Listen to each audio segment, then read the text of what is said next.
Mr. DJ, it's a privilege sharing this stage with you, Akin. I want to wish you a happy birthday, more money, more successes, and for the records, you're looking amazing. Oh, give me a pen. Akin, Olaiya is up there. I know you would want to say thank you to him, but I'm just going to give you like a minute or two to do a little bit of display here for video purposes. Then you can go up there and say thank you to Olaiya. DJ, just the celebrant now. Thank you. Stay right here.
Now, gentlemen of the press.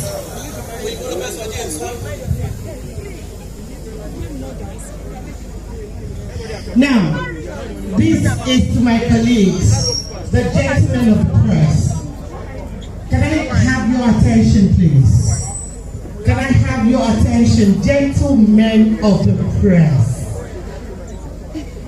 Say gentlemen.